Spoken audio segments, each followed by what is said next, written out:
자, 볼게요. 죄송한데 저 노트를 깜빡했는데 노트? 저도 안 걸렸어요. 죄송합니다. 일단 거기다가 필기를 해도 되긴 할 텐데 그 공간이 되게 좁아서 필기 여유가 좀 없을 수는 있거든? 일단 뭐 거기다가 하셔도 되고요. 자, 일단은 설명 좀 드릴게요. 제가 지금 드리기는 했는데 프린트를 보시면 아시겠지만 그 개념은 지금 뭐 한 장, 두 장밖에 안 돼요. 그냥 뒤에 이제 연습하라고 뒤에 문제들이 기본 문제들에서 뒤에 이제 문제 형식이고요. 그래서 이제 이거를 계속 드릴 거예요. 이제 품사 부분 이거 다 하면 그 다음은 단어 이런 식으로. 그래서 요것들은 이제 진행할 때마다 이제 클리닉 시간에 문제 풀고 오셔서 이제 질문하시면 되고요. 그거를 좀 말씀드릴게요. 제가 지금 그래서 이걸 드린 거는 어차피 여기 개념은 그냥 흐름만 보기 위해서 드리는 거지 어차피 전 여기 있는 거대로 설명은 안 할 거예요. 이건 우리 수특할 때도 마찬가지죠. 그냥 제가 거기다가 이제 필요한 것들만 적어 드릴 테니까 이제 그런 것들은 각자 여러분들 노트나 아니면 여기다가 이제 필기를 하시고 이제 꾸준히 외우시면 좋을 것 같고요. 그리고 지금 우리가 어쨌든 방학 동안 특강을 할 예정인데 혹시 개학이 안 넘어가냐? 7월 19일 이전에 개학하는 학교 있니? 네. 8월. 그러니까 8월 12일 이전에 개학하는 학교 있니? 8월 12일. 괜찮아요? 그럼 8월 10일까지 아마 4주 분량으로 나가게 될 것 같고요. 근데 당연히 아시겠지만 지금 우리가 2시간씩 4주면서 8시간밖에 안 돼요. 그죠? 그러다 보니까 이거를 다 훑어보진 당연히 못할 거고, 그래서 이번에 목표는 이제 정말 문법에 좀 굵직굵직한 개념들을 최대한 압축적으로 좀 볼 예정이고, 조금 이제 디테일한 것들은 이제 수업 시간이나 아니면 클리닉 시간, 또 여러분들이 문제를 풀다 보면 그런 것들이 발견이 되면 이제 그렇게 조금 진행을 할 거거든요. 그러니까 조금 굵직굵직하게 좀 가도록 합시다. 아시겠죠? 자, 그리고 그것도 있어요. 여러분들이 어쨌든 이걸 계속 복습을 하셔야 되잖아요. 그죠? 그래서 제가 일부러 노트를 가져오라고 한 게 그냥 그 노트를 이제 여러분들 좀 문법 개념 노트 이제 그런 걸로 잡아 놓으시면 어쨌든 문법의 범위는 그렇게 거든요. 이제 품사, 단어의 분류, 그리고나 이제 문장, 의문, 중세 요 정도예요. 사실은 여기서 조금 더 이제 문법 개념들. 그러니까 여러분들이 그런 것들을 조금 분류해 놔가지고 그 여러분들 노트에다가 좀 나눠서 정리해 놓으시면 여러분들이 뭐 공부하시다가 모르는 개념 같은 게 있으면 다시 훑어볼 수 있게 좋겠죠. 그러니까 여러분들 그게 필요한 거예요. 우리가 모의고사를 보고 클리닉을 하다 보면 내가 이 문법 개념이 뭐였지라고 할 때가 있잖아요. 그때 볼 수 있는 교재가 필요하다고. 내가 품사 이거 뭐였지 했을 때 그 품사의 개념을 다시 공부할 수 있는 책이나 노트. 알겠니? 그러니까 여러분들 그런 걸 조금 만드셨으면 좋겠고. 자, 지금부터 봅시다. 자, 지금 첫 번째 이제 보는 건 단어의 분류예요. 저는 의문이 아니라 이제 단어부터 진행은 하는데, 자, 얘에서 가장 기본은 분류의 개념을 알고 들어가시면 조금 더 이제 쉽거든요. 분류는 뭔데? 분류는? 이거는 애초에 우리 비문학 할 때도 쓰잖아요. 분류는 뭔데? 나누는 건데, 그죠? 저렇게 비슷한 걸 나누는 거 그러면 조금 애매하죠? 뭐를 가지고? 일정한 기준을 가지고 나누는 게 분류예요. 그렇기 때문에 지금 우리가 단어의 분류니까 뭐야? 단어를 기준을 가지고 나눠보겠다라는 거야. 그럼 당연히 우리가 뭘 먼저 알아야 돼? 단어를 나누는 기준들을 알아야겠죠. 그래서 그 기준이 크게 지금 세 가지인데 가장 처음에 의미를 가지고서 나눠볼 수도 있고, 두 번째는 얘의 문장에서의 기능, 역할을 가지고 나눠볼 수도 있고, 마지막은 얘가 모양이 바뀌는지 안 바뀌는지 요거를 가지고 단어를 나눠보겠다라는 거예요.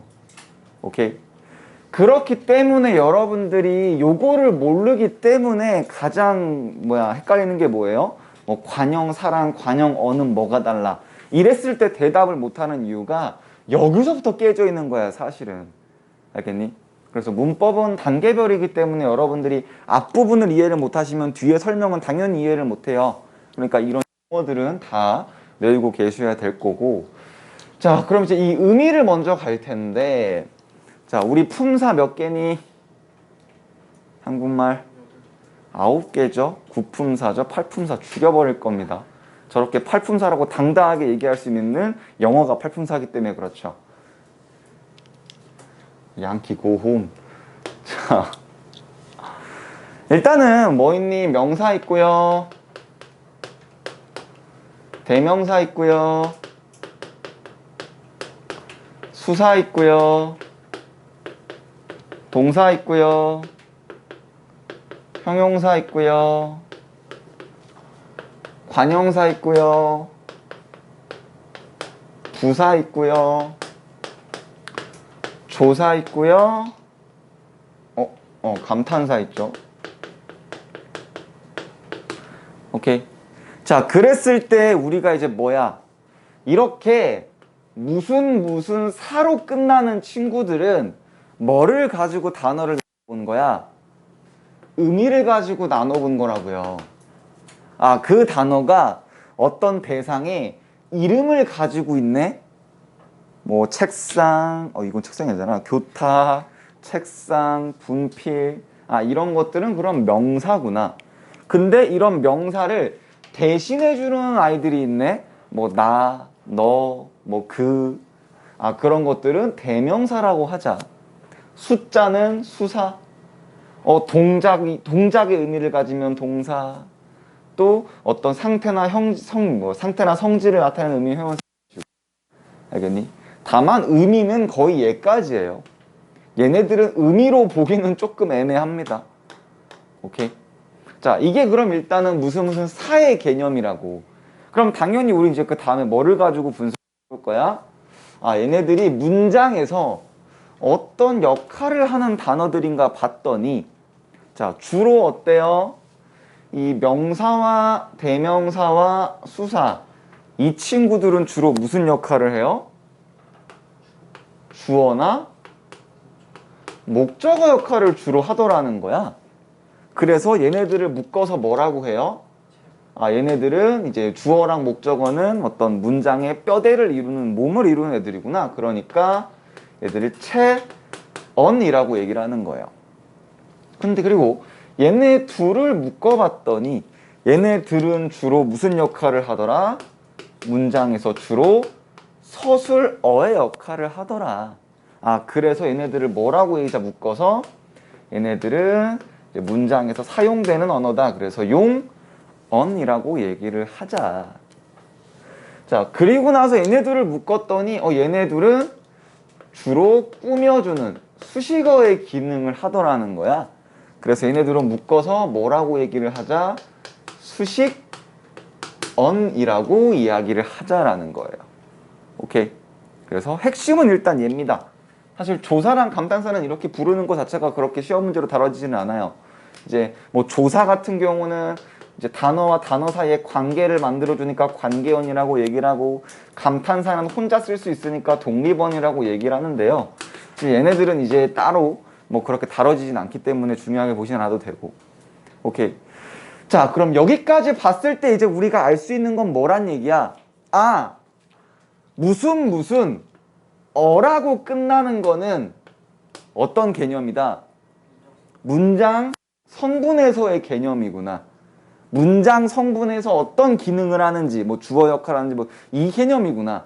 그래서 그렇게 묶은 것들을 체언, 무슨 언이라고 하는구나. 오케이. 그리고 여기서 되게 중요한 거 하나 있죠.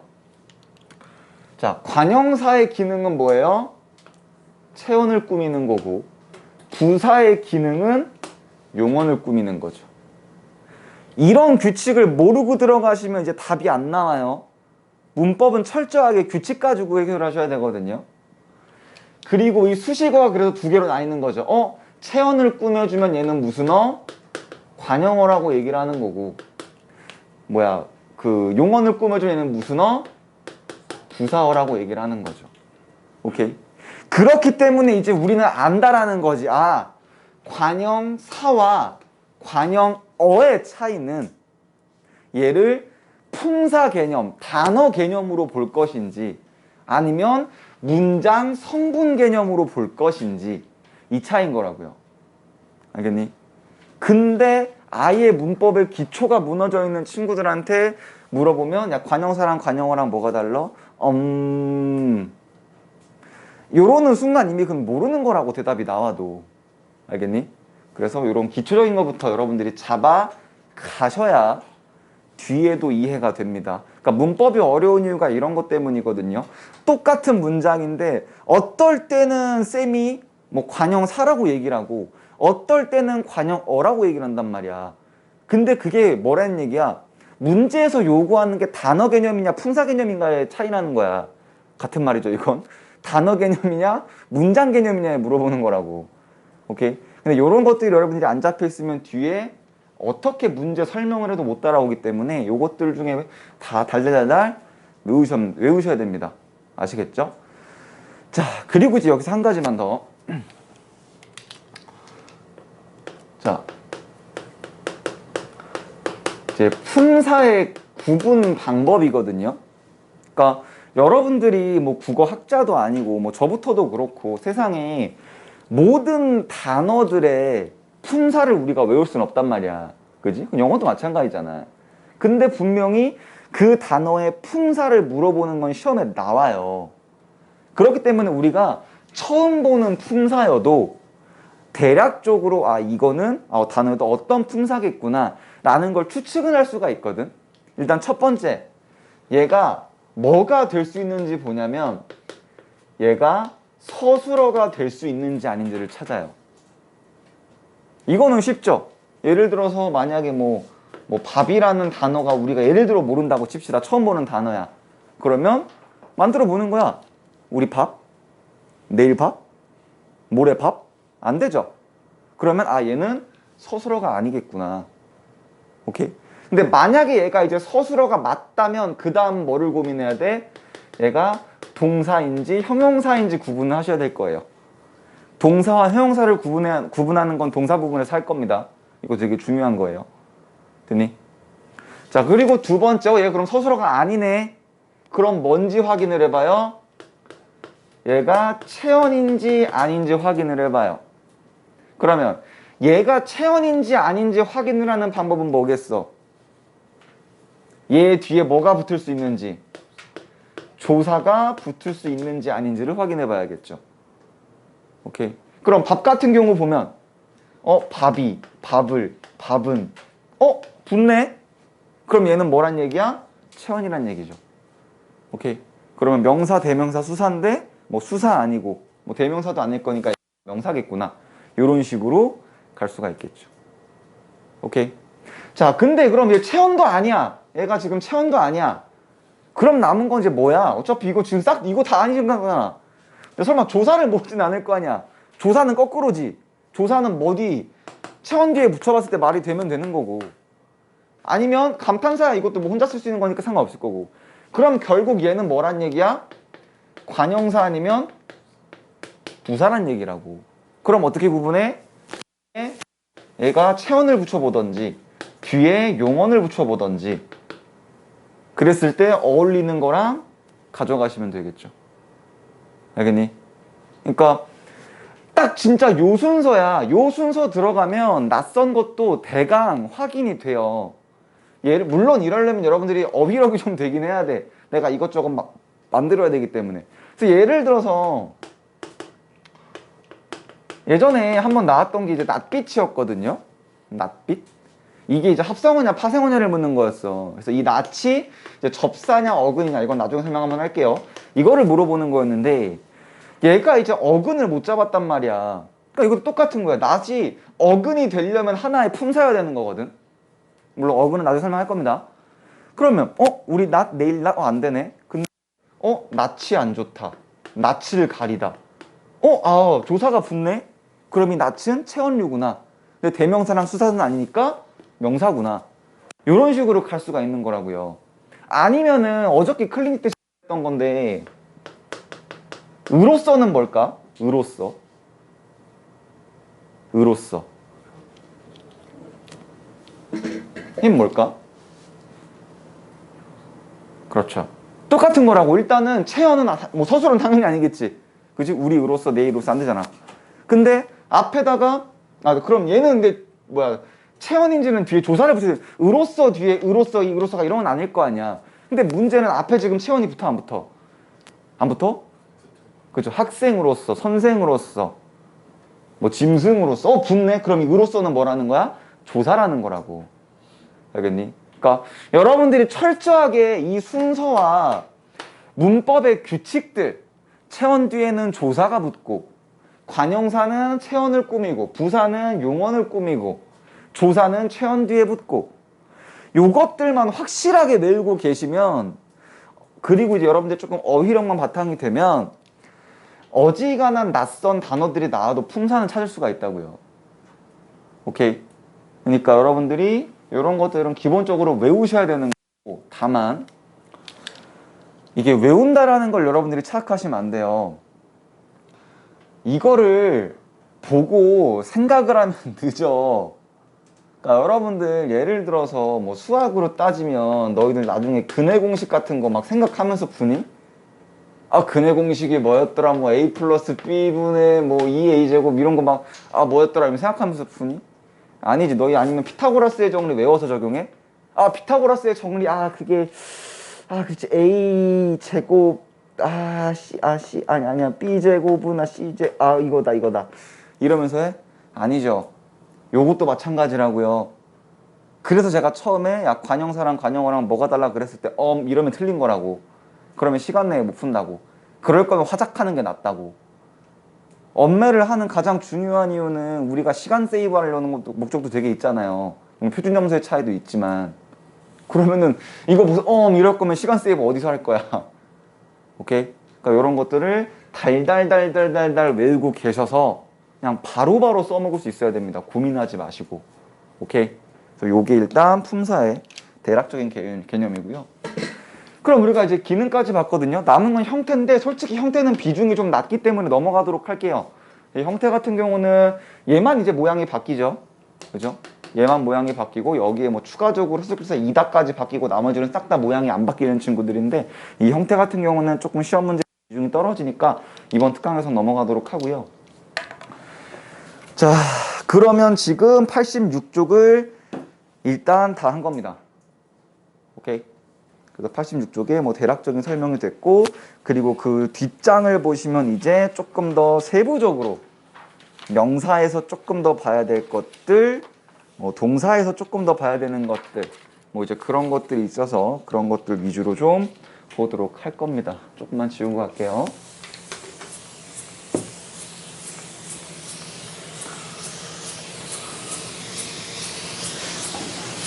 요즘 올림픽 하잖아.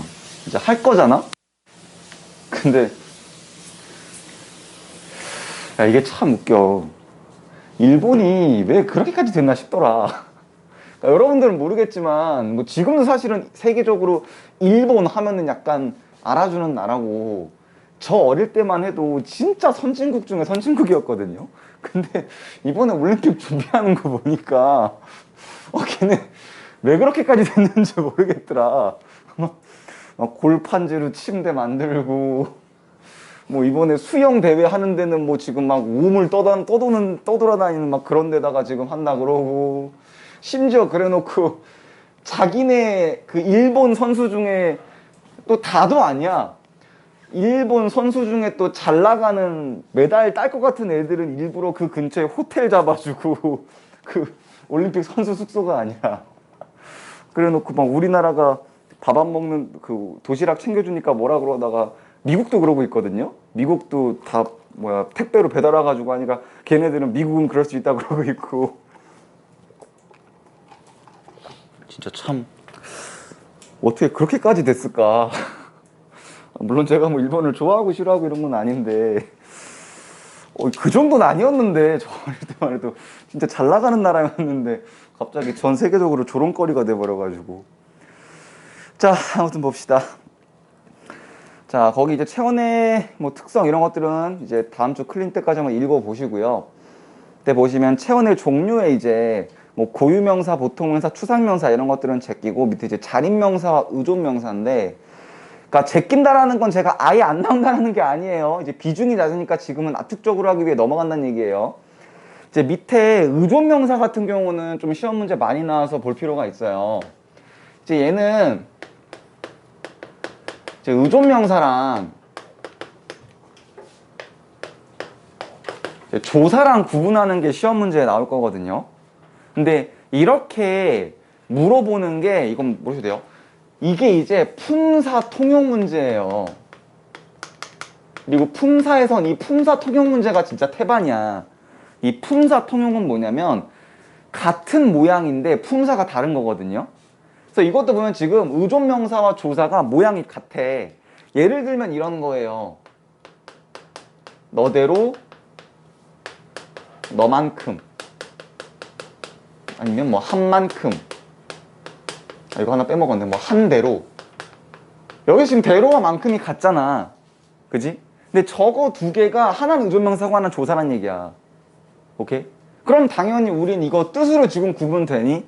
안 되죠. 그럼 철저하게 뭐를 가지고 가야 돼? 문법? 규칙을 가지고 끌고 가셔야 된다고요. 알겠니?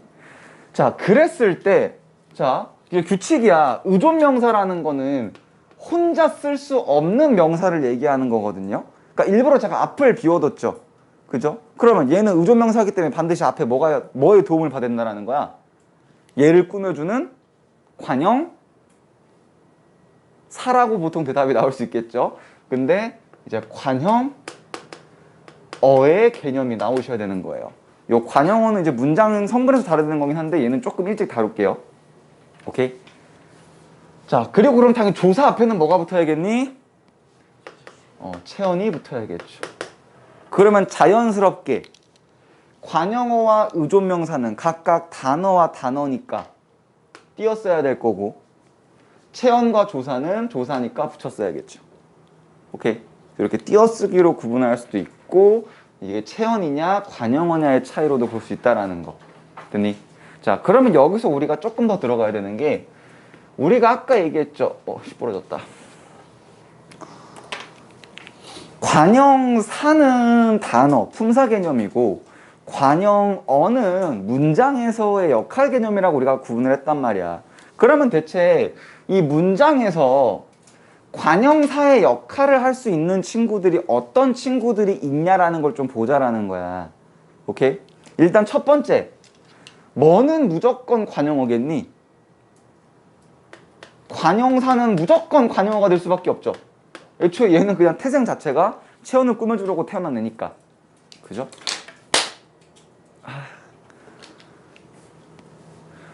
오케이? 자, 그런데 문제는 얘야.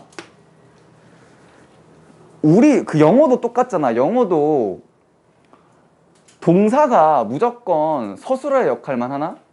아니죠. 예를 들어 동명사 같은 경우는 어때요? ing가 붙으면서 주어나 목적어의 역할도 할 수 있는 거죠. 우리말도 똑같다라는 거야. 오케이? 즉 얘도 용언의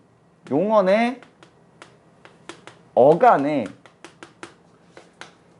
관형, 사형, 엄이라는 친구가 붙어서 관형어의 기능을 할 수가 있다라는 거예요.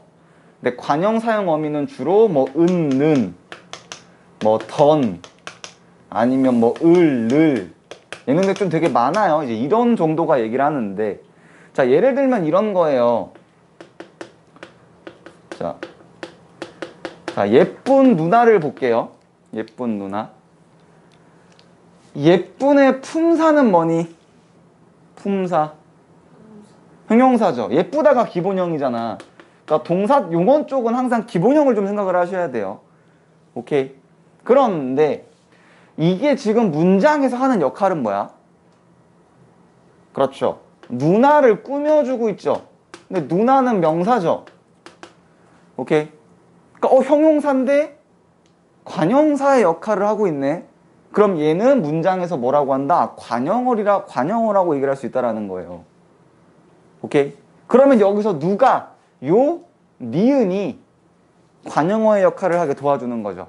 그러니까 이 니은의 이름이 뭐인 거예요? 관형사의 기능을 하게 만들어주는 관형사형 어미가 되는 거라고요.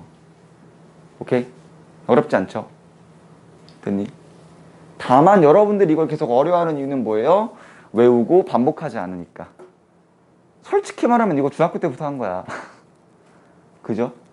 근데 여러분들이 이걸 지금 열심히 적고 계신 이유는 뭐예요? 반복 학습이 없으시니까. 그리고 특히나 여러분들은 더 중요합니다. 왜?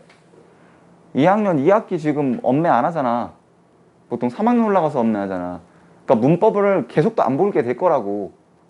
이번 1학기 때도 여러분들 문학 공부하느라 아마 안 보셨을 가능성이 크고, 그러니까 지금도 마찬가지야. 지금 열심히 이렇게 시간 쪼개가지고 적고 그래 한 2, 3개월 안 보면 또 끝이야.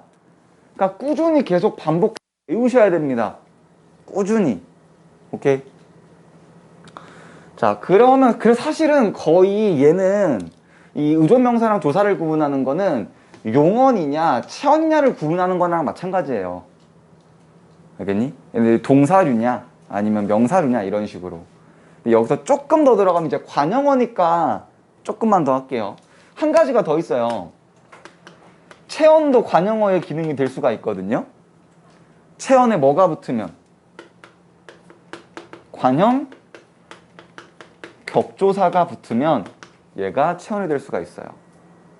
근데 관형 격조사는 하나밖에 없죠. 뭐? 의. 그러니까 생각보다 우리의 문법 그 단어들이, 문법 용어들이 되게 직관적이야. 체언을 관형사의 역할을 할 수 있게 만드는 조사란 뜻이야. 관형 격조사. 오케이? 그래서 요것도 이제 어때요? 예를 들면 요새 박보검이라고 합시다. 자, 박보검의 겨드랑이. 자, 그러면 박보검은 품사가 뭔데? 품사? 명사죠. 그죠? 그런데 이 겨드랑이는 품사가 뭐? 명사죠. 근데 박보검이 지금 뭐 하고 있어? 겨드랑이를 꾸미고 있죠. 오케이, 뭐에 도움받아서? 의에 도움을 받아서. 그럼 얘는 품사는 명사지만 문장 역할은 관형어죠. 그러면 명사를 관형어의 기능을 하게 만들어주네. 그러니까 얘는 뭐다? 조사니까 관형 격조사다. 오케이. 다만 얘가 좀 어려운 이유는 뭐냐면요. 얘가 생략이 가능해요. 요렇게. 오케이. 그래서 우리가 흔하게 어떻게 쓰지? 야, 박보검 겨드랑이 좀 봐. 근데 그래도 우린 다 일상적으로 쓰잖아요. 아니면 고향만두, 고향의 만두. 편지봉투, 편지의 봉투. 그래서 중요한 건 뭐다? 요거는 띄었어야 된다라는 거예요. 그래서 요게 실수하기 좋은 게 뭐냐면 요거 붙여야 될까 띄어야 될까? 누나 것. 하긴 정작 전 누나가 없는데 항상 예문은 누나네요. 좀 이상하네요. 누나 거 붙여야 띄어야 돼. 띄어야 돼요. 왜? 이 것이 의존명사예요. 오케이? 일단 여러 가지로 볼 수가 있거든. 것 뒤에 조사 붙어 안 붙어? 붙죠? 누나 것이 아니다. 누나 것은 내 거다. 오케이? 조사 붙네? 그럼 것은 명사로란 얘기예요. 근데 누나의 것은 되죠? 오케이, 이거 의가 생략된 거구나. 이렇게 볼 수도 있어요. 됐니? 그래서 조금 주의하셔야 될 게 보통 체언이냐 용언이냐의 구분이 메인이긴 한데 체언도 관형어가 될 수 있다. 오케이? 이 정도. 됐죠?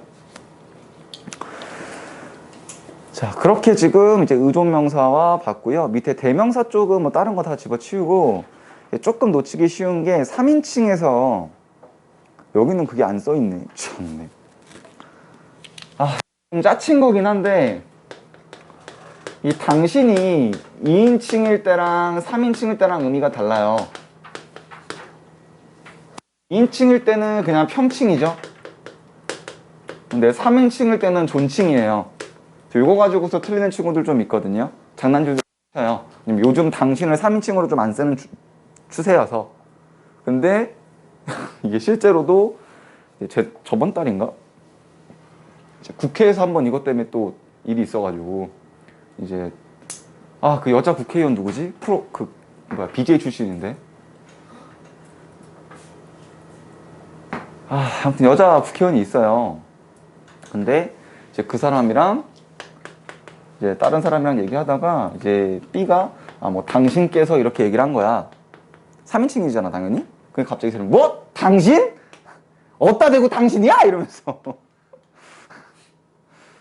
그죠. 이게 참 잘 모르겠어요. 물론 국회의원이라는 게 어떤 뭐 학업의 수준으로 당연히 판단되는 것도 아니고, 그죠? 또 뭐 상식이 어느 정도 있냐 없냐로 선출되는 것도 아니긴 한데, 이제 약간 어질어질 하더라고요. 오케이? 요거 좀 주의하시고요. 저도 가끔 써요. 여러분들하고 상담할 때, 부모님 표현할 때, 뭐 당신께서는 뭐 이런 식으로. 근데 그거 들으면서 똑같이 이러시면 안 됩니다. 이 새끼 뭔데 우리 엄마 보고 당신이지? 이러시면은 큰일 나요. 오케이? 이런 것들 알아두시고. 자, 그리고 밑에 이제 수사인데, 뭐 수사양, 수사 이런 건 중요한 게 아니라, 이제 수사 같은 경우는 시험 문제 나오는 게 뭐냐면요. 얘도 다 분사 통용이야. 수사랑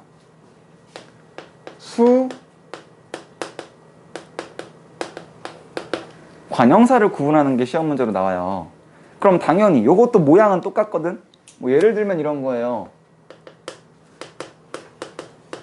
5 사람이 사람 5이 뭐 이런 느낌이거든요. 지금 다섯은 같잖아.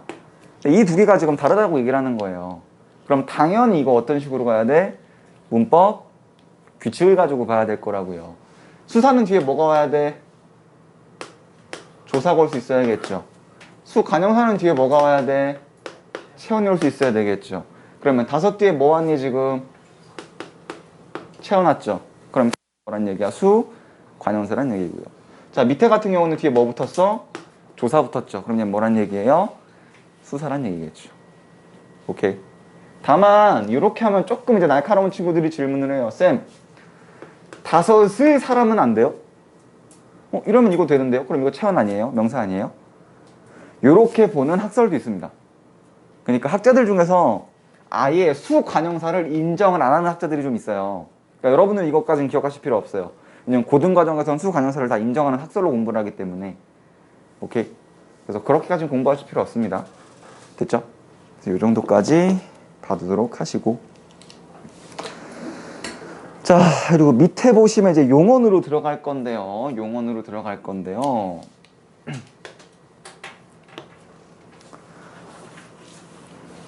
자, 용언은 일단 동사와 형용사죠. 그죠? 일단은 기본적으로 이제 어간과 어미의 개념을 조금 여러분들이 알고 가셔야 될 거예요. 자, 일단은 용언은 동사와 형용사는 모양이 바뀌거든. 모양이 바뀌니까 우리가 걔를 구분을 하다 보니까 이름을 붙여줄 필요가 있었단 말이야. 모양이 안 바뀌는 부분하고 모양이 바뀌는 부분으로 우리가 구분을 할 필요가 있었다고. 그래서 모양이 안 바뀌는 부분을 어떻게? 어간이라고 하고, 모양이 바뀌는 부분을 미라고 얘기를 하는 거죠. 오케이?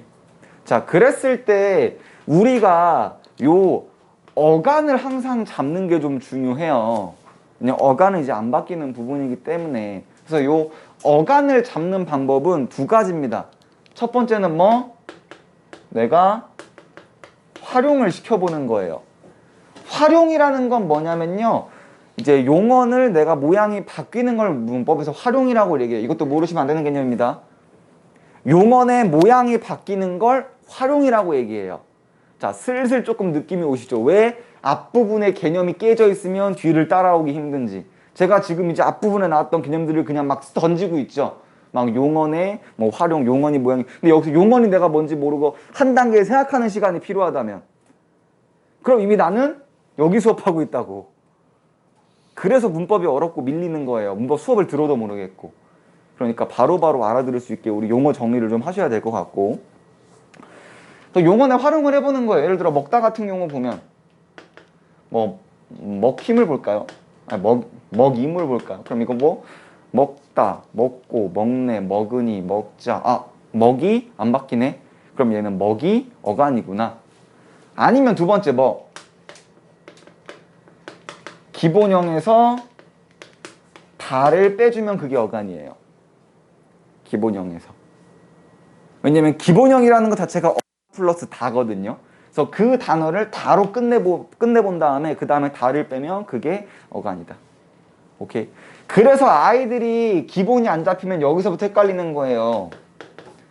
자, 먹히다 같은 경우는 어간이 뭔데? 먹히까지일 거예요.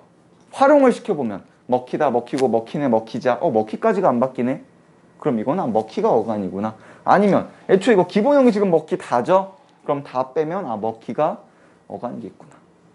오케이. 이렇게 보실 수 있을 거고요. 자, 그리고 그 다음에 요거는 좀 먼저 설명을 할게요. 요 어간어미랑 이제 아이들이 뭐가 헷갈리는 거냐면 어근하고 접사를 이제 아이들이 좀 혼동하는 경우가 있거든요. 그러니까 왜 그런 거냐면 마찬가지야. 이 어근 접사는 나중에 다시 좀 자세하게 설명을 할 거예요. 그 단어 부분, 짜인 부분에서. 어근이라는 건 그 단어의 메인 의미를 담당하는 부분. 접사라는 건 보조 의미를 담당하는 부분을 접사라고 얘기를 한단 말이에요. 그래서 가장 대표적인 지우개. 지우다가 어근이고 개는 어떤 도구를 얘기하는 거죠. 지우개, 깔개, 쓸개 이런 식으로. 오케이. 자, 그런데 문제는 뭐냐면 자, 먹다라는 걸 봤을 때 용언의 활용적으로 얘를 보면 어떻게 설명을 해야 돼? 단어를 분해를 하면 먹이 어간이고 다가 어미입니다. 이렇게 설명을 할 수 있겠죠. 용언의 활용으로 보면. 근데 얘를 단어의 짜임으로 볼 거야. 단어의 구조. 이 단어가 어떤 역할을 지금 하고 있는지 형태소 개념으로 볼 거란 말이야. 그럼 여기 먹다에서 실질적인 의미를 담당하는 부분은 어디야? 먹이죠. 그럼 이 먹이 뭐가 되는 거야? 글이 될 수 있겠죠. 그러면 다는 당연히 어근을 도와주는 친구니까 얘는 뭐가 돼요? 접사가 되는 거예요. 그러니까 여기서 아이들이 처음으로 혼동이 와요. 일단 분명히 내가 개념이 없어도 이게 어미라고 그렇게 배웠거든? 근데 갑자기 접사래 이게. 여기니까 혼동이 와요. 사실 엄밀히 따지면 모르셔도 돼요. 어미는 접사의 하나야. 접사의 범위가 좀 넓어요. 어미도 접사야 원래는. 굴절 접사라고 얘기는 하거든요. 이제 굴절이라는 건 모양이 바뀌다라는 거고 이건 용어적으로 좀 아시긴 해야 되는데. 알겠니? 그러니까 수업 시간에 분명히 같은 단어인데 어떨 때는 저 새끼가 어간이라 그랬다가 어떨 때는 저 새끼가 어근이라고 설명을 할 때가 있을 거란 말이야. 그럼 그건 똑같이 뭐란 얘기야? 내가 어간이라고 설명할 때는 이 문제가 원하는 게 뭐다? 용언의 활용적인 측면으로 문제를 풀겠다라는 거고 얘를 어근이라고 설명할 때는 단어의 구조, 단어의 짜임 측면으로 문제를 보겠다라는 거예요. 애초에 그 문제에서 원하는 게 그거니까. 오케이. 그러다 보니까 어떤 일이 생기냐면 이런 게 생겨요. 저 어근과 어간 이렇게 일치하면 상관이 없는데 일치하지 않을 때가 있다고. 얘 같은 경우는 아까 어간을 먹히로 잡고 다가 어미로 잡았죠. 근데 여기서 실질적으로 의미 담당하는 부분은 어디니? 여전히 먹이에요. 그러면 희는 접사고 다도 접사가 될 거라고요. 요거랑 이건 지금 다르죠. 되니? 그래서 요 정도 개념 좀 알아두시면 좋겠고요. 됐죠? 저기만 조금 지우고 다시 계속 나갈게요. 조금 호흡이 빠르죠? 우리가 시간이 많이 없어서 그래요. 방학이 짧아. 방학은 짧고 문법은 길어요. 그래서 지금 좀 압축적으로 좀 빨리빨리 갈게요. 원래는 조금 더 예문도 이것저것 보고 하면 좋을 텐데 지금 그럴 시간까지는 좀 빡빡할 것 같아서 좀 이제 한 바퀴 돌리는 데 목적을 좀 둡시다.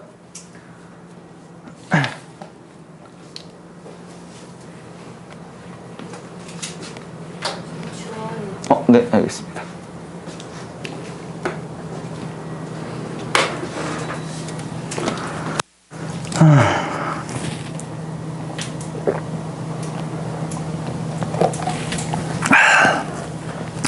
이 종이 빨대는 참 누가 개발한 걸까? 그죠? 누가 그러더라고. 솔직히 저도 막 재활용을 그렇게 빡세게 하는 편은 아니거든요. 집에서. 그냥 아이스크림 비닐 같은 건 다 쓰레기통에 버리고 이제 한 번에 그러는데 이제 좀 그런 누가 그런 얘기 하더라고요. 우리나라에서 아무리 뭐 자연 환경이나 그런 걸 위해서 재활용을 해도 미국인들이 버리는 거 보면 어차피 지구는 망할 거다. 그런 식으로 생각이 든다고 하는. 미국은 분리수거란 개념이 없대. 그냥 쓰레기통에 그냥 다들 입 밖에 그냥 때려 넣는데. 그래서 어차피 미국 때문에 지구는 망할 거기 때문에 우리가 굳이 그렇게 분리수거를 할 필요 없다 뭐 이렇게도 얘기를 하더라고요. 하긴 야 미국이 그 정도면 중국도 마찬가지 아닐까? 그죠? 결국 지구는 망할 거예요. 그러니까 우리는 상관이 좀 없는 것 같긴 해요. 우리 세 발의 피라고 하죠. 그죠? 어쨌든가 자 그렇게 보시고 그래서 일단 우리 용어는 일단 어간까지는 봤다. 근데 이제 어미가 이제 종류가 좀 많아요. 어미를 또 좀 봐야 되는데 이 어미가 하여튼 책이 중학교 거라 좀 구려. 일단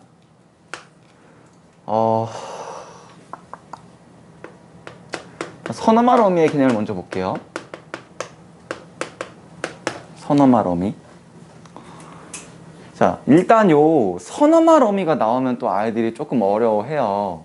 그러니까 어미의 종류인 거거든. 이제 어미가 뭐 전성 어미도 있고 선어말 어미도 있고 뭐 이제 그런 식으로 어말 어미 안에 뭐 이제 그렇게 있는 건데 그러니까 똑같아. 보통 이제 아이들이 요 선어말 어미를 어려워하는 이유가 뭐냐면 자 봐봐.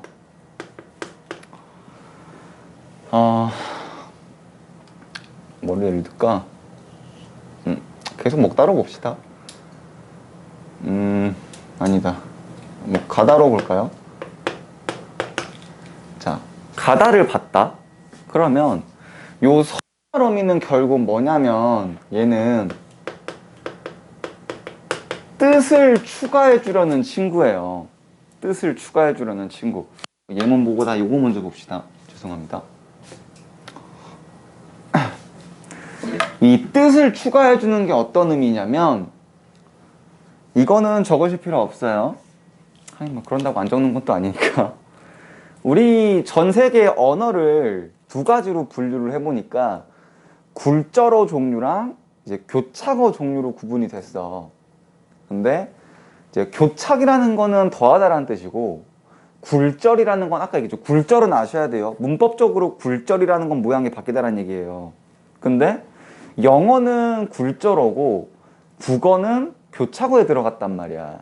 근데 실제로 영어는 어떤 의미를 더해주려면 어떤 식으로 하니? 단어의 모양을 바꿔요.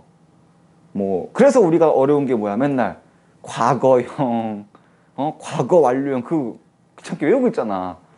그래서 뭐 she, so, seen, 뭐 go, went, gone 막 이러고 있잖아. 오케이. 근데 우리가 어떻게 한다고? 추가한다고, 더한다고. 그럼 뭐 봤더니 어간하고 어미가 이렇게 있어 이미. 그지? 그럼 어디에 추가할 수밖에 없어? 요 가운데 추가할 수밖에 없단 말이야. 그러니까 이 가운데 들어가는 친구들의 이름이 뭐라고? 선 어말 어미라고. 이거 다 직관적이잖아. 어말 어미의 앞에 오는 친구라고. 오케이? 자, 그러다 보니까 주로 어떤 것들을 어떤 의미들을 추가해 주냐? 주로 시제나 높임을 추가해 주죠. 주로. 그래서 우리 시제 같은 경우 뭐 과거, 가다, 갔다, 먹다, 먹었다. 뭐 현재로 따지면 가다, 간다, 먹다, 먹는다 이런 식으로. 오케이. 그리고 높임 같은 경우는 주로 시를 쓰죠. 가다, 가시다, 보다, 보시다. 오케이. 그러니까 선어말어미 개념이 어려운 게 하나도 없거든. 그냥 중간에 끼어서 어떤 의미를 추가해주면 다 선어말어미야. 근데 아이들이 이 개념 자체나 용어 자체를 조금 어려워하는 모습은 있죠. 근데 전혀 어려운 거 아니죠. 됐니? 그래서 선어말어미는 근데 일단 시제와 높임의 기능을 주로 할 뿐이지 정말 많아요. 그래서 시간 나시면 한번 get 같은 경우 네이버에 한번 쳐보세요. 국어사전에. 뜻 진짜 많아요. 뭐 의지도 있고 하겠다. 아니면은 뭐 추측도 있고 요건 한번 찾아보시면 이런 것들이 다 선어말 어미의 기능을 하는 거구나. 어간 뒤에 붙어서. 오케이? 요 개념을 좀 아시면 좋을 것 같고요. 자, 그리고서 이제 이 어미 개념 쪽으로 좀 봐야 되는 거는 여기서 또 받은 게 전성어미가 있어요. 전성어미. 자, 이 전성어미는 마찬가지로 품사통용이거든요. 이제 모양은 같은데 어떤 거는 전성어미고 어떤 거는 파생접사예요. 이제 요거를 구분을 해야 되는데 얘는 근데 규칙으로 구분하기가 조금 어려워요. 그래서 얘는 조금 의미상으로 구분을 하셔야 되는데 왜 그러냐면 얘는 공통점이 있어요. 공통점. 공통점은 얘가 어떤 단어를 다른 기능을 하게 만들어줍니다. 그래서 뭐 명사가 서술어의 기능을 하게 만든다든지 아니면 뭐 동사가 관형사의 기능을 하게 만든다든지. 됐니? 자, 그런데 이게 당연히 차이점이 있으니까 얘를 우리가 구분할 수가 있겠죠. 그죠? 자, 차이점. 전성어미는 품사를 유지시켜줘요. 자, 그럼 여기서 중요한 거. 품사를 유지시켜주거든? 그럼 얘는 무조건 품사가 뭐 아니면 뭐겠니? 어미잖아. 어미는 무조건 뭐 뒤에 붙어야 돼? 용언 뒤에 붙어야 되죠. 즉 얘는 무조건 그렇기 때문에 동사나 형용사의 기능을 할 거예요. 그래서 여전히 얘는 어떤 기능도 해? 얘는 서술어의 기능도 해요. 오케이? 얘는 서술어의 기능도 해요. 근데 파생접사 같은 경우는 어떤 식으로? 아예 품사를 바꿔줘 버립니다. 그러다 보니까 서술어의 기능을 못할 때가 많아요. 됐니? 자, 이렇게 개념으로만 보면은 조금 와닿지가 않죠. 그러니까 저도 비문학처럼 친절하게 예시를 때려 드릴 건데요. 자, 아마 이 예시 보면은 딱 이해가 될 거예요. 많이 봤을 거거든요. 그림은 어렵다. 뭐 이렇게 쳐봅시다. 자, 그러면 일단 얘네 둘 다 지금 구조가 같아. 그리 플러스 미음, 그리 플러스 미음이란 말이야. 그지? 근데 앞에 그림은 품사가 뭐야? 앞에 그림은 품사가 명사죠. 그지? 근데 뒤에 그림은 품사가 뭐야? 동사죠. 그러니까 서술어로서의 기능이 있는지를 보면 요거를 서술어로서 한번 해보자라는 거야. 그리다를 그림은 이상하잖아. 그치? 그림을 그리다. 이건 되잖아. 그러면 서술어의 기능이 지금 있는 거라고. 알겠니? 그래서 사실은 이 전성어미는 동명사의 기능하고 되게 비슷해요. 이거 영어로 바꾸면 뭔데? 드로잉과 픽처죠. 드로잉, 그림. 오케이? 자, 근데 얘가 봐봐. 그러면 우리가 요 미음은 파생접사인지 알겠어. 그지? 근데 품사가 뭘로 바뀌었어? 명사로 바뀌었지. 그럼 얘 이름은 뭐예요? 명사로 바꿔주는 명사 파생접사예요. 그러니까 문법의 용어가 진짜 직관적이라니까. 그러면 얘는 봐봐. 얘는 일단 전성어미거든? 그지? 근데 보통 전성이란 말은 잘 안 써요. 그냥 무슨 어미라 그러지? 근데 얘는 무슨 기능을 지금 하게 만들어줬니? 뒤에 조사가 붙을 수 있게 해줬지. 원래 그리다는 동사인데. 그지? 그러면 얘는 조사가 붙을 수 있게 무슨 역할을 하게 만들어준 거야? 명사의 역할을 할 수 있게 만들어준 거야. 명사 뒤에 조사 붙잖아. 그지? 그래서 얘를 뭐라고 얘기해요? 명사의 기능을 만들어주는 명사형 어미라고 하는 거죠. 이해 가니? 오케이? 자, 그러면 똑같아. 우리가 아까 배웠던 거야. 아까 예쁜 누나 배웠잖아. 예쁜 누나. 그럼 여기서 얘 니은의 이름은 뭔데? 그렇죠. 관형사형 어미가 되는 거예요. 관형사의 기능을 만들어주는 어미니까. 알겠니? 그러니까 이런 식으로 조금 이 문법 용어의 좀 구조와 뜻을 생각하면서 공부를 하시면 생각보다 용어가 그렇게 낯설거나 어렵지 않아요. 관형사의 기능을 만들어주니까 관형사형 어미고, 오케이? 다만 뭐 아예 풀네임을 쓰지 않으면 명사형 전성어미, 뭐 관형사형 전성어미 이렇게는 잘 안 쓰고 그냥 전성어미 안에 관형사형 어미, 뭐 명사형 어미, 부사형 어미 이런 것들이 있다. 오케이? 그래서 요게 어미에서 조금 이제 시험 문제로 다뤄지는 내용들. 선어만 어미랑 전성 어미랑 파생접사랑. 오케이? 그리고 이제 뭐 부사형 어미랑 뭐 그것도 구분을 하긴 하는데 부사 접속사랑 그건 나중에 좀 보도록 하고. 됐니? 자, 또 조금만 지우고 갈게요.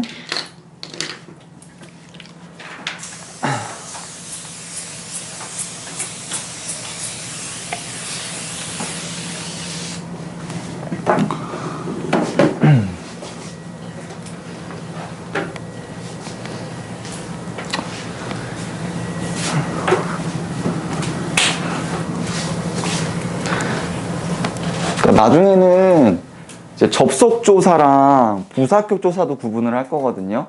그거는 이제 문장 쪽에서 할 거니까 좀 기억을 해 두세요. 아시겠죠? 5분만 쉬었다 합시다. 9시.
그죠? 아, 이거 그 마찬가지 문법은 그냥 조금 한번 이번에 녹화를 떠서 그 항상 유튜브에 올려놓으면 이제 여러분들 조금 이제 기억 안 나시면 복습하기 좀 좋으시니까 이제 여러분들 그거 좀 보기도 하고, 또 오늘 특강인데 그 자가격리 때문에 못 오는 친구들도 좀 있어가지고 이제 겸사겸사 이거 녹화 떠서 이 문법 특강은 다 녹화 떠가지고 유튜브에 올려놓을 테니까 여러분들 혹시나 또 좀 복습 필요하거나 그러면은 보시면서 하세요. 아니면 뭐 특정 부분 좀 기억 안 난다 그러면 그런 거 좀 보시면 되겠죠.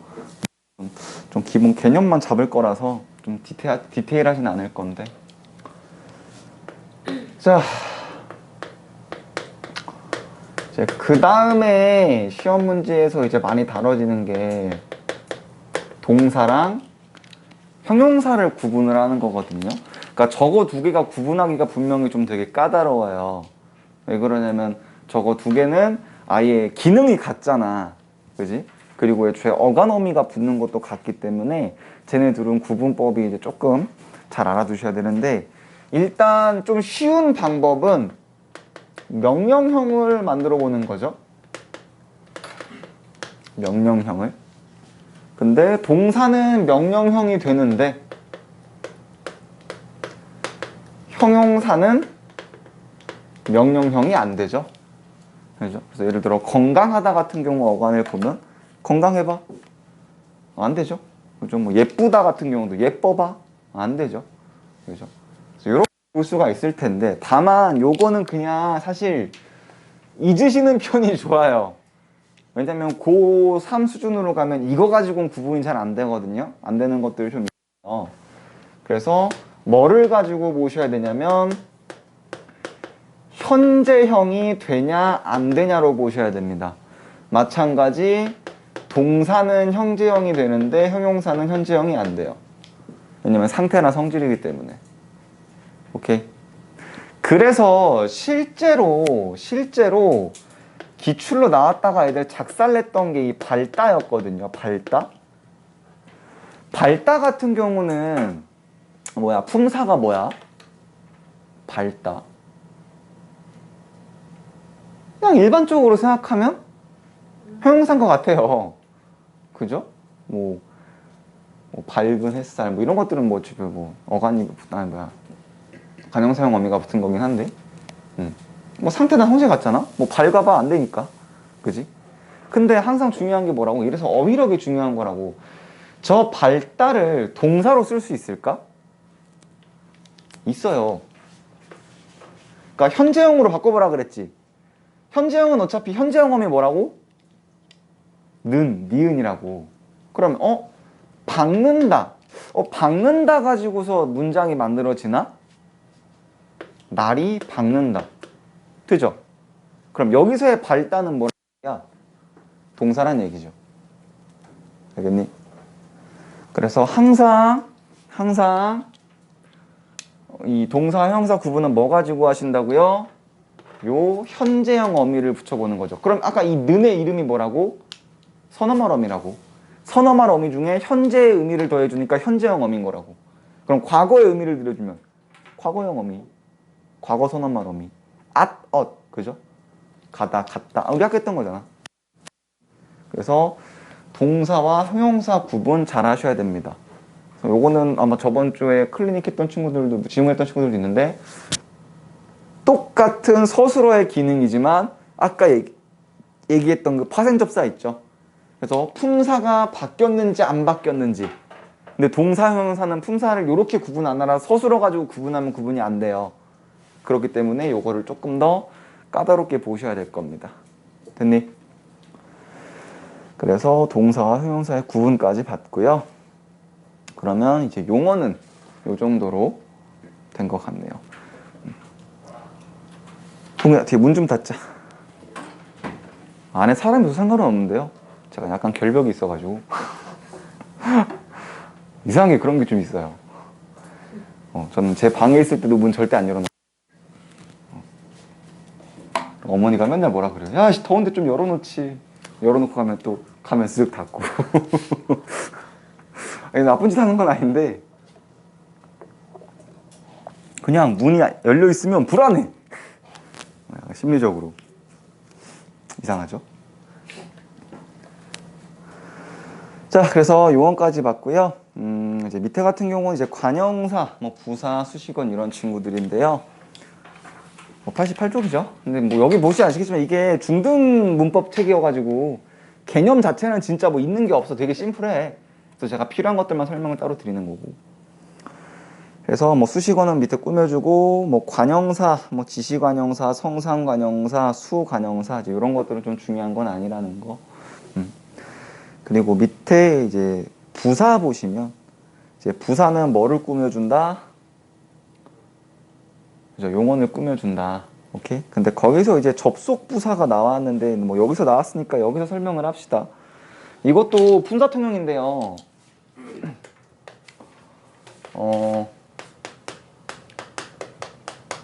부사 격조사라는 친구랑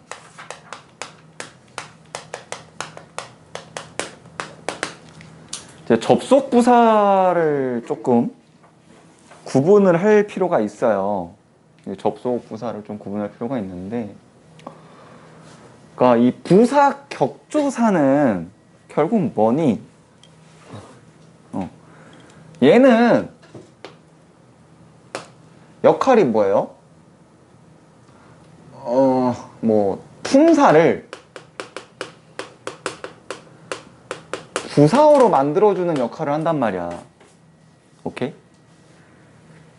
근데 이 접속어 같은 경우는요, 해주는 역할이 뭐예요? 이건 접속 부사네. 이 접속어, 접속어라고 합시다. 접속어. 얘는 하는 역할이 뭐예요? 그렇죠. 절과 절을 이어주는 역할을 한단 말이야. 즉 문장과 문장을 연결해주는 역할을 하는 거야. 물론 이거는 우리 문장 쪽에서 조금 더 자세히 보긴 할 건데, 자, 그래서 얘는 예시가 이런 식으로 보이는 거예요. 뭐 철수가 영희와 밥을 먹었다. 자, 이런 문장하고, 그리고 뭐 사과와 배를 주었다. 자, 이런 문장을 봅시다. 자, 그럼 얘 같은 경우 앞에 뭐 철수가가 있겠죠. 그러니까 철저하게 뭐로 봐야 된다고? 이렇게 봐야 된다고. 얘 같은 경우는 절과 절이기 때문에 쪼갤 때 말이 되니 안 되니? 돼요. 밑에 거 봅시다. 철수가 사과를 주었다. 철수가 배를 주었다. 그러니까 여기서 보면 지금 얘도 와고 얘도 와잖아. 이 두 개가 지금 다르다라는 거예요. 오케이? 그러면 밑에 건 뭐란 얘기야? 접속부사란 얘기죠. 그죠? 철수가 사과를 뭐 주었다. 철수가 배를 주었다. 이런 식으로. 자, 근데 위에 거는 철수가 밥을 먹었다. 영희가 밥을 먹었다. 이거야? 아니죠. 그죠? 그럼 이건 뭐란 얘기예요? 이게 부사어란 얘기라고요. 그럼 얘는 뭐다? 부사 격조사는 얘기예요. 오케이? 그래서 이것도 이제 물어보기도 합니다. 알아는 두시고 넘어가서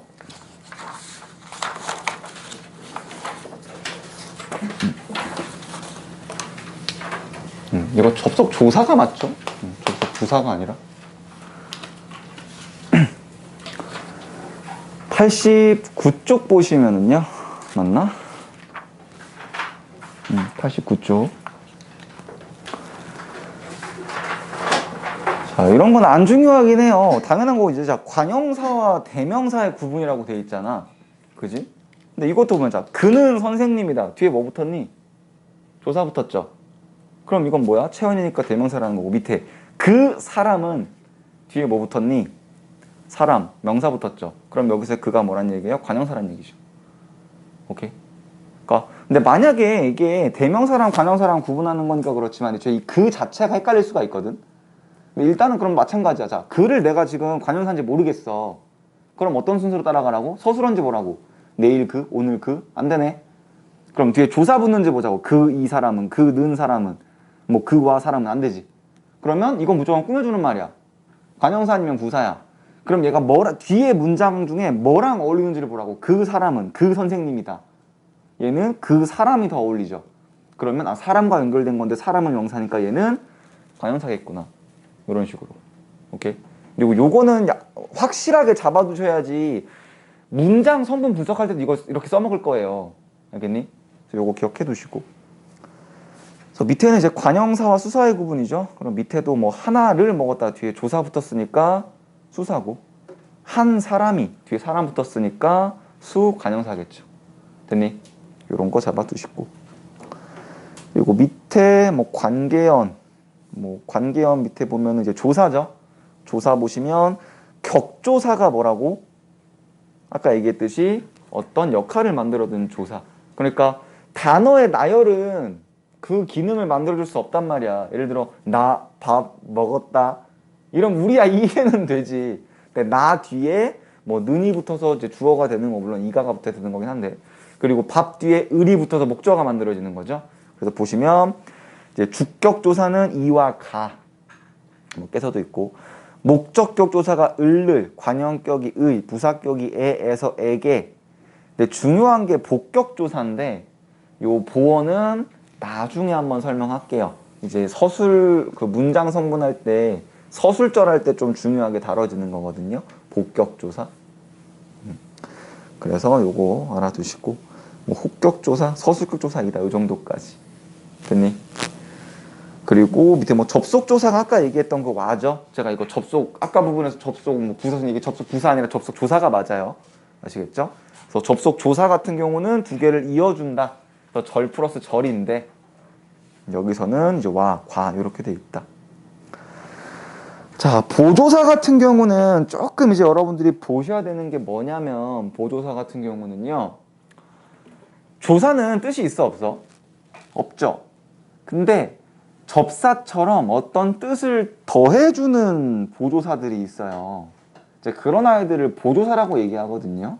그래서 예를 들어서 나는 밥을 먹었다 이거랑 나는 밥만 먹었다, 의미가 더 세부적이 되죠.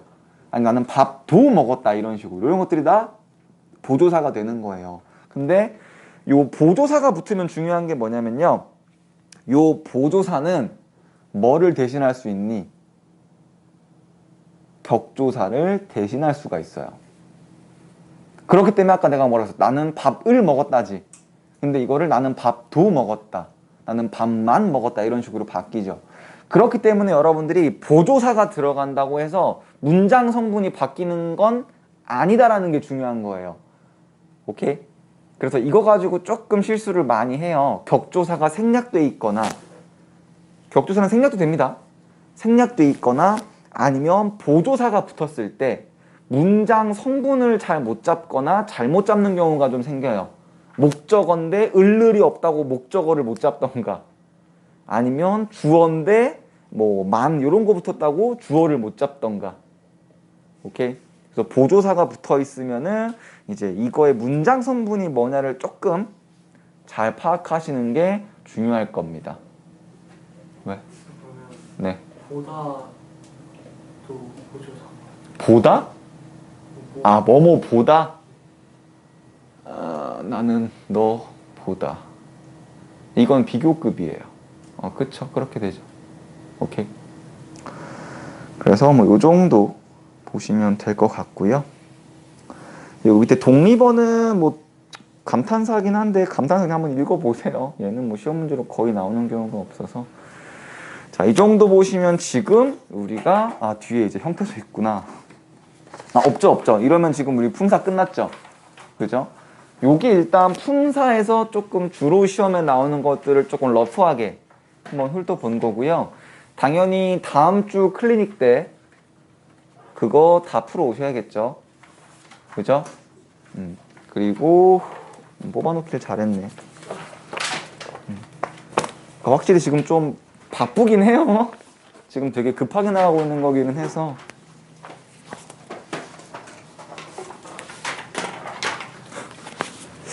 왜 하나하나 다 주고 있지? 나도 지금 정신이 없다. 막 후다닥 나가니까. 한번 지우고 갈게요.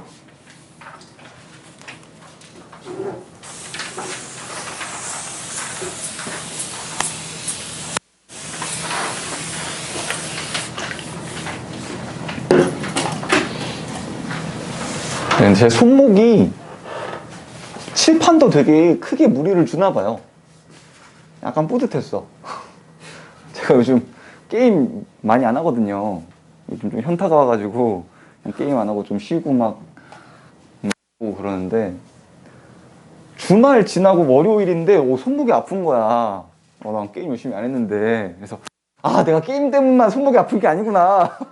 이러면서 약간 좀 뿌듯했어요. 그러면서 저 게임 때문에 있는 것만 줄 알고 이제 7% 다시 좀 손목 보호대를 좀 해야겠구나. 약간 뿌듯해졌어요. 자, 봅시다. 그러니까 지금 거기서는 단어 형성법이라고 나와 있긴 한데 이 부분, 그러니까 단어명이 생각보다 중요해요. 아까 단어법은 단어의 분류였죠. 그죠? 그래서 단어를 어떤 식으로 우리가 분류를 할 것인가 그 기준을 잡고 또 그 단어를 구분하는 걸 우리가 배운 거잖아요. 그래서 이 단어는 단어명이 단어의 짜임, 구조라고 쓰는 데도 있고 사실 다 비슷비슷한 말이죠. 그래서 이 단어가 어떤 식으로 이루어져 있냐를 지금 물어보는 부분인 거예요. 그래서 단어를 우리가 쪼갤 거예요. 더. 오케이? 자, 그래서 이제 우리가 형태소의 개념을 먼저 아셔야 되는데 형태소는 거기도 뭐라고 써 있나? 그죠? 뜻을 가진 가장 작은 말의 단위 이런 식으로 설명은 하거든요. 근데 이 설명 때문에 오히려 더 사실은 좀 헷갈려요. 왜냐면 우리 형태소를 구분을 하면 접사도 형태소로 들어가고 어미도 형태소로 들어간단 말이야. 근데 어미랑 조사는 뜻이 있나? 아니잖아. 그죠? 그러니까 오히려 이것 때문에 조금 헷갈려. 그래서 실제로 이 용어를 정의했던 교수가 나중에 사과했대. 자기가 좀 잘못 만든 것 같다고. 그래서 요거는 사실은 뜻보다는 어떤 기능으로 이해하시는 게 조금 더 쉬워요. 어떤 기능, 역할을 가진 최소 단위예요. 그러면 우리가 어미 같은 경우도 문장을 마무리하거나 문장을 연결하거나 연결어미 이런 기능을 하고 또 조사 같은 경우도 격조사 같은 경우 격조사 기능을 하고 이런 식으로 우리가 구분할 수가 있겠죠. 됐니? 그래서 형태소라는 건 이런 거구나. 그래서 어떤 식으로는 기능이 있으면 형태소가 될 수 있구나. 이렇게 알아두시면 되고 그리고서 이제 그런 형태소를 우리가 또 공부를 할 건데 자, 형태소는 일단 이것도 분류거든요. 이렇게 두 가지로 나눌 수가 있고 기준을 따라서 이 두 가지를 가지고 이제 두 가지를 나눌 수가 있겠죠.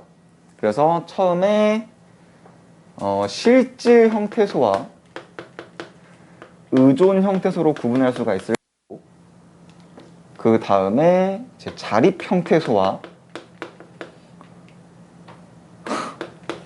야, 왜 아무도 얘기 안 해줘? 나 지금 힘든가 봐. 왜 아무도 얘기 안 해줘? 좀 얘기를 해주지 않을래 그러면? 속으로 비웃지 말고 저 병신 막 이러면서 실제라고 형식이 있겠죠. 오케이. 근데 이것도 이러니까 분류인 거잖아. 그죠? 그래서 얘는 지금 뭐를 가지고 해요? 실질적인 뜻의 유무를 가지고 분류를 하는 거고요. 밑에는 자립성, 혼자 쓸 수 있는지 없는지 가지고 구분을 하는 거죠. 오케이. 자, 그러면 요건 이제 어떤 식으로 생각하면 자, 실질은 어떤 게 있냐면 기본적으로 어근이 있을 거예요. 당연히 어근은 실질적인 의미를 담당하니까. 오케이. 근데 문제가 이제 이거거든. 어떤 교과서들을 보면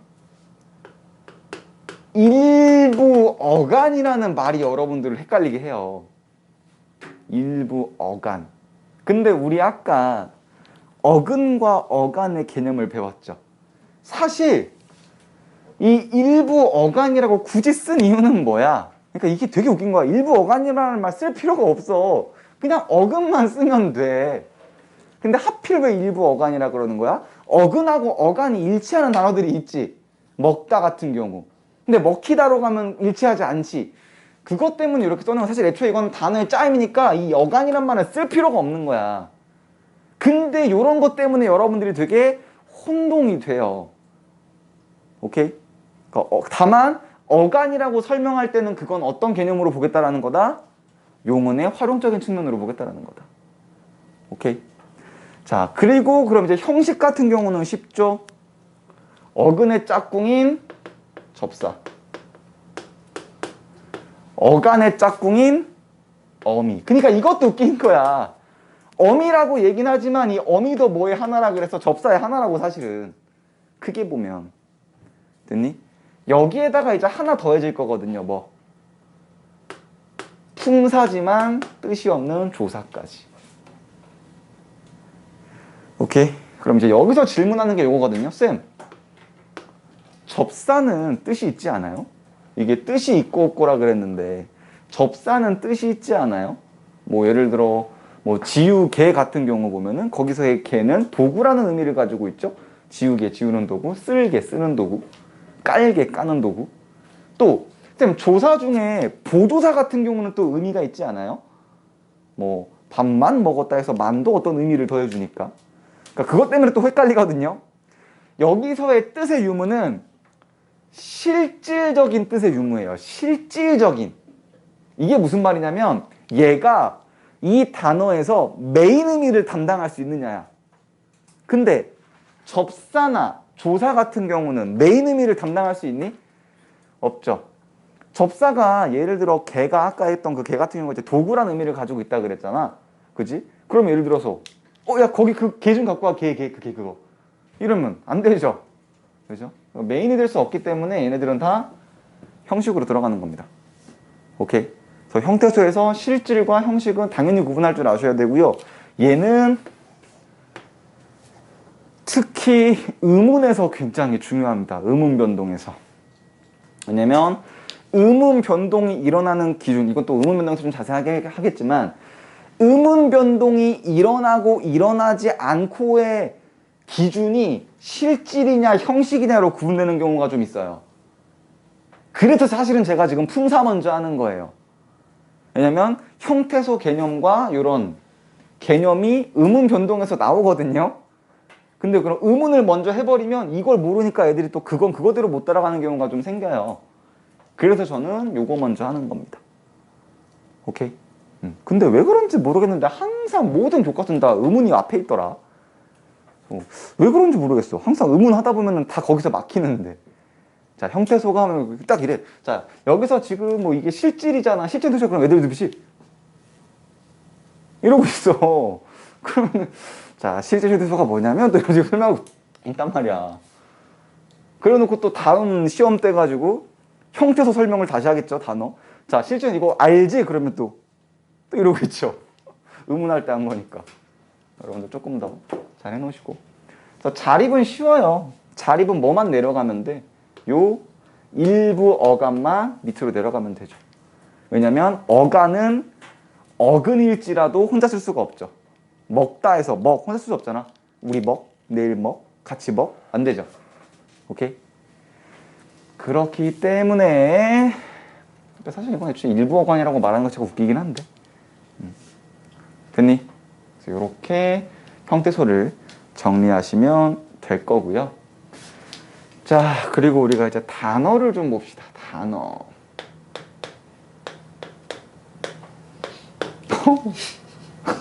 너도 느꼈니? 나도 느꼈어. 어쩜 이렇게 삐뚤빼뚤할까? 내 마음이 삐뚤빼뚤해서 그런가? 넣어서 그거 봤어요. 그 글씨를 못 쓰는 사람은 그 자신의 생각을 손이 못 따라가는 사람들이래. 봤어요. 봤어? 네. 너도 그렇게 내 글씨 자기가 글씨 못 쓰는 이유를 자기하고 있니? 그죠? 꼭 글씨 못 쓰는 애들이 그런 거 어서 보고서 자기하거든요. 난 그래서 그래 이러면서. 그리고 댓글에 개소리하지 말라고. 그죠? 그냥 그렇게 믿고 살아요. 내가 생각이 참 빨라서 손이 못 따라오는구나. 그때 다른 국어쌤들은 다 글씨 예쁘던데. 근데 내가 매가 있을 때 와, 나보다 글씨 못 쓰는 선생님이 딱 한 명 있었어. 수학쌤이었거든. 와, 근데 진짜 심했거든. 그래서 한 번 어땠냐면 내가 그 다음 수업으로 들어왔어. 근데 막 칠판이 막 개판인 거야. 그래서 내가 지우면서 야, 누가 칠판에가 낙서하고 안 지웠냐? 이러니까 수호쌤인데요? 이러는 거야. 그래? 야, 이거 다? 네, 그 쌤이랑 별로 안 친했거든. 잘 살고 계실까 모르겠네요. 영상 편지 한번 띄울까? 자, 봅시다.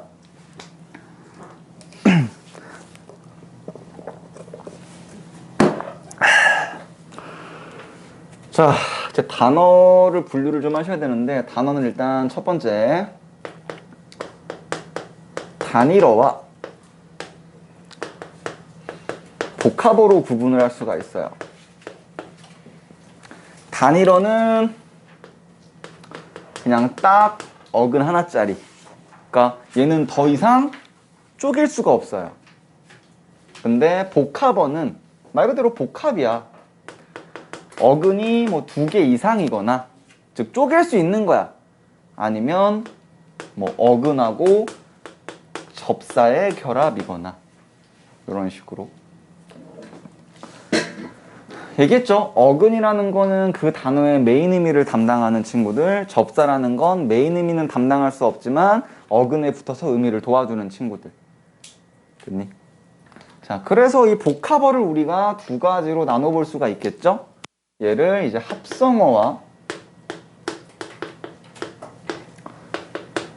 파생어로 나눠볼 수가 있는데, 이 합성어가 어떤 개념이에요? 합성어가 어근 플러스 어근의 개념이고, 파생어가 어근 플러스 접사의 개념이죠. 물론 이건 순서가 바뀔 수도 있어요.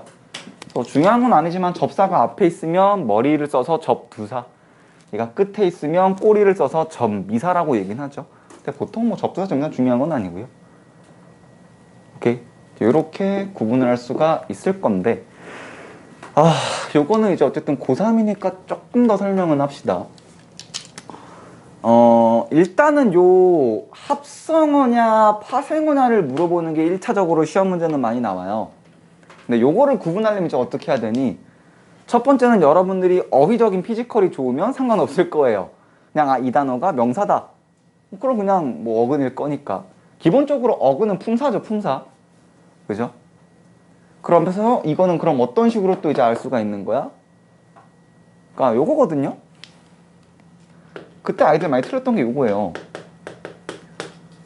요거 합성어야 파생어야? 일단 기본적으로 이렇게 쪼개지는 건 누구나 알겠지. 그죠? 그러면 놀이는 일단 명사만 알겠어. 근데 문제는 얘거든? 제가 이제 어근이냐 접사냐의 문제란 말이야. 저게 어근이 뭐야, 품사 중에 하나라면 어근일 거고, 품사 중에 걸리는 게 없다면 접사일 거고. 저거 뭘까? 어근? 왜요? 터가 좋다. 그렇죠. 이제 저 친구가 대답을 한 건 제가 이걸 예문으로 많이 들었기 때문이죠. 근데 이런 게 돼야 된다고. 왜냐면 난 내년에 똑같이 수업할 거거든. 내년에 똑같이 수업을 하는데 이걸 이렇게 대답을 하는 친구들이 있을 거고, 똑같이 오씨 저 새끼 똘똘한데? 이러면서 받아 적고 있는 친구들이 있을 거고요. 나는 똑같이 하는데 반복이 돼야 된다고. 알겠니? 그래서 이 터가 명사라고. 그럼 이건 뭐예요? 합성어예요. 그러니까 이 합성어 파생어를 구분하는 건 결국 어근 접사를 구분하는 건데, 어근은 품사 중에 하나이기 때문에 결국 이건 무슨 문제랑 똑같은 거야. 너희들이 품사 구분할 줄 아네라는 거랑 똑같은 거야. 물론 어휘력이 알고 있는 단어면 더 좋겠지만. 알겠니? 여기서 조금 더 들어가면요. 나 용어 기억 안 난다. 큰일 났다. 잠깐만요.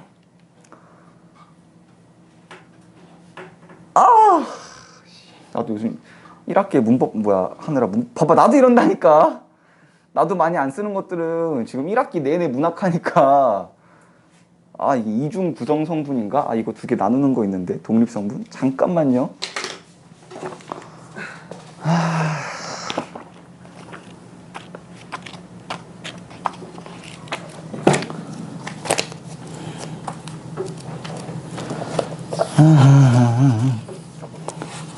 근데 EBS로는 찾기 되게 힘든데.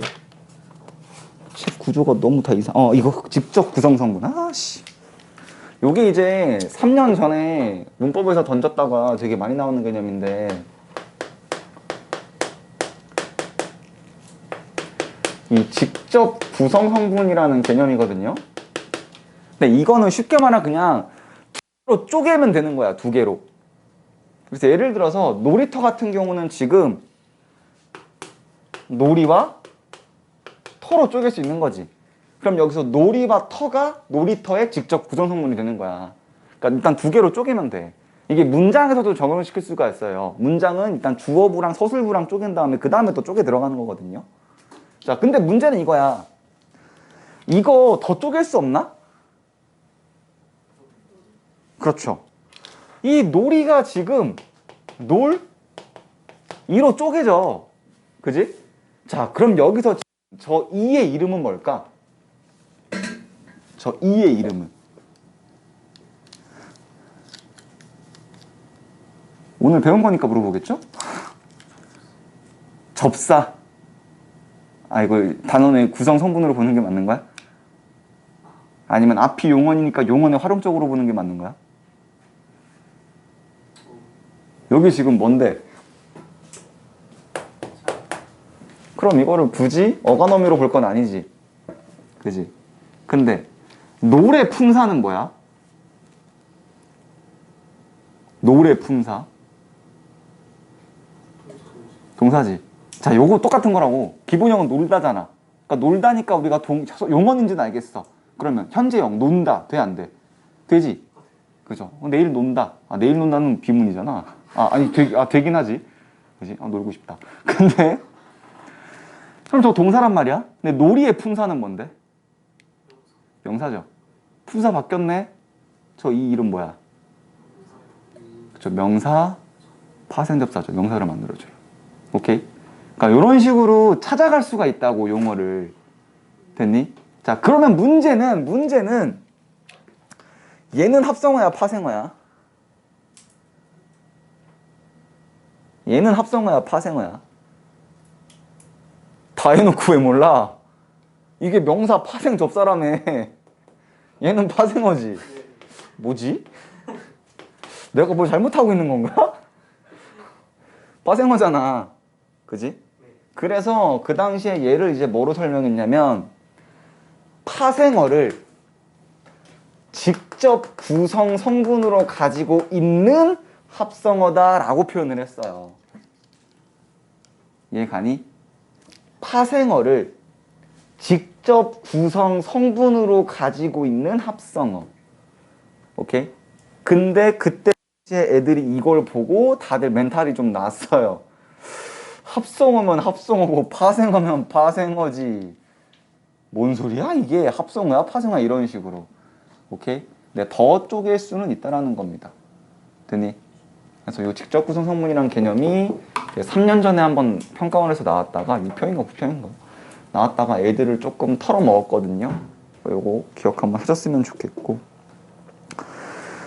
자, 그래서 우리가 요 국학어 합성어랑 파생어까지 봤고, 물론 합성어에서는 이제 통사적 합성어랑 이제 비통사적 합성어까지 볼 건데, 일단 56쪽 마무리를 좀 하고 넘어가면, 자, 56쪽에 그 가로 3 보시면 뭐 밑에 이제 어근하고 접사 이렇게 보이죠? 어근하고 접사. 그래서 어근은 이제 단어의 뭐 중심부, 메인 의미. 요 접사는 더해주는 친구들. 그러니까 마찬가지야. 햇밤에서 햇이 어떤 품사 안에 들어가냐라는 거야. 안 들어가니까 접사라는 거고. 뒤에 넓이 같은 경우도 그럼 이가 뭐겠니? 그렇죠. 명사 파생 접사가 되겠죠. 넓다는 이제 형용사인데 넘는다 안 되잖아요. 그죠? 이런 식으로. 뭐 접사는 앞에 붙고 뭐 접미사는 뒤에 붙는다. 요 밑에 주요 접사의 의미들 뭐 이런 것들은 그냥 한번 잘 모르겠어요. 이젠 이게 상식의 수준인가 따로 공부를 하라고 해야 되는 건가. 내 기준으로는 다 당연한 것들인데 이제 어휘력이 충분하다면 그죠? 한번 훑어보세요. 아시겠죠? 그 정도 보시고 뒷장.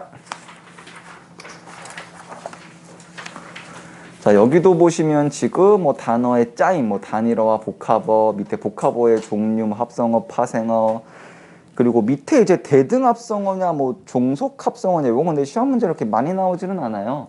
근데 이제 대등과 종속은 의미의 기분인 거거든. 이제 어떤 게 메인이냐, 어떤 게 뭐 종속되냐 이런 거예요. 그래서 이런 것들은 조금 이제 느낌상 보시면 될 것 같고요. 왜냐면 책가방 같은 경우 보면 두 번째 책을 넣는 가방이니까 가방이 메인이죠. 책과 가방이 동등하진 않잖아요. 근데 위에 보시면은 뭐 손, 발 이건 뭐가 이제 뭐 서로 포함되거나 그런 게 아니죠. 앞뒤 이런 것들. 이런 것들을 좀 직관적으로 여러분들이 보시면 될 것 같아요. 뭐 밑에 벽돌집도 벽돌로 만든 집이니까 집을 꾸며주는 말이잖아요. 그래서 그렇게 보시면 될 것 같고요. 밑에 융합 같은 경우는 아예 뜻이 바뀌는 거예요.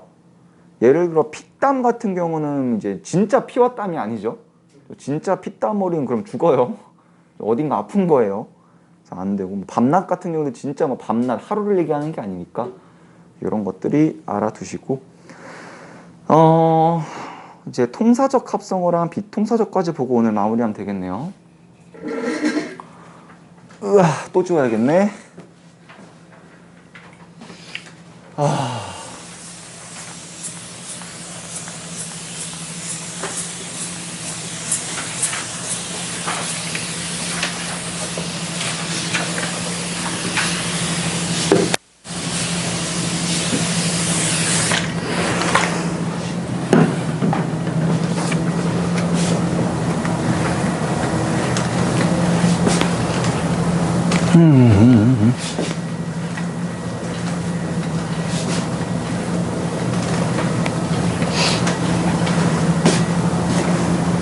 블랙 위도우 본 사람? 두 분. 어떻디? 그냥 일단 볼만해요. 아, 볼만해? 아, 물론 저는 영화관에 갈 생각은 없는데요. 그럼 기대가 안 되는 것도 있는데, 영화관 전 항상 지금 사리고 있으니까 오늘 1800명이라며. 네, 그래가지고 야, 잘못하면 진짜 샷다 내려야겠다. 내가 자가격리 당하면 야 큰일 나겠다. 그 여자친구한테 우리 당분간 만나지 말까? 그랬다가 욕 처먹었거든요.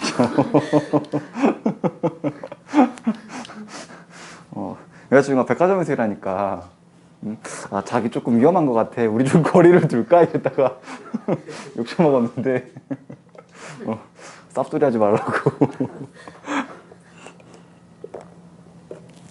그래서 저도 좀 최대한 일단 하고는 있으니까. 자, 이제 요거 되게 중요한 건데, 이제 통사적 합성어랑 이제 비통사적 합성어가 또 시험 문제로 되게 많이 나와요. 보통 이거는 틀려오면 죽여버린다 이렇게 얘기는 하는데, 실제로 제가 옛날에 김종길에서 수업할 때 딱 시험 전날에 수업을 한 거야. 모의고사 전날에, 전주에. 근데 또 틀려오더라고요. 항상 하는 말이죠. 저번 주에 수업한 것도 틀리면 수능은 어떻게 볼래? 이러는데. 자, 일단은 요 개념은 아셔야죠. 통사적이라는 게 무슨 뜻이라 그랬니? 그러니까 여기서부터 걸리는 거야. 내가 통사적이라는 건 많이 설명을 했다고. 통사적이 뭔데? 문법적이라는 개념이라고. 그래서 우리가 통사 어떻게 썼는데? 그쵸. 대구법 설명할 때 했잖아. 대구법을 다른 말로 뭐라고도 한다고? 유사한 통사구조의 반복, 문법구조의 반복, 혹은 뭐 문장구조의 반복, 이렇게 쓴다고. 그래서 여러분들이 사실 통사적 합성어는 외울 게 아니에요. 왜? 우리가 다 외우고 있어. 체온 뒤에 뭐 붙는다고? 조사. 어간 뒤에 뭐 붙는다고? 어미. 관형사는 뭐 꾸민다고? 체온. 부사 뭐 꾸민다고? 영원. 다 배운 거야. 그러니까 저건 우리가 따로 배울 필요가 없어. 근데 문제는 얘라고. 비통사적이라는 건 무슨 뜻이야? 그럼 결국 통사적이지?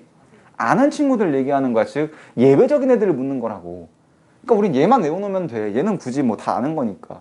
물론 그걸 모른다면 얘기는 달라요. 그죠? 아까 얘기했던 그런 것들을 외우고 있지 않다면 얘기는 달라지겠죠.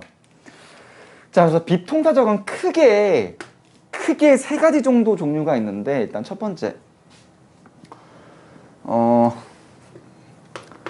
어간하고 어간이 직접 결합하는 경우. 이건 그럼 왜 비통사적이니? 그쵸, 당연히 어간 뒤에 뭐가 있어야 돼? 어미가 있어야 된단 말이야. 그래서 예를 들면 뭐 검불다,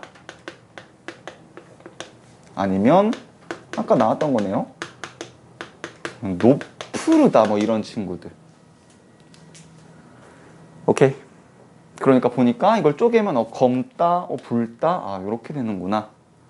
높다, 푸르다, 아 요렇게 되는구나. 됐니?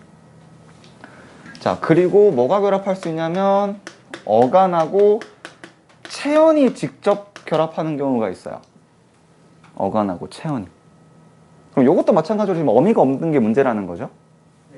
그래서 얘는 예를 들면 덮밥. 덮은 밥이죠? 덮이 이제 동사니까. 오케이? 이런 친구들이 있고, 이제 마지막 부사가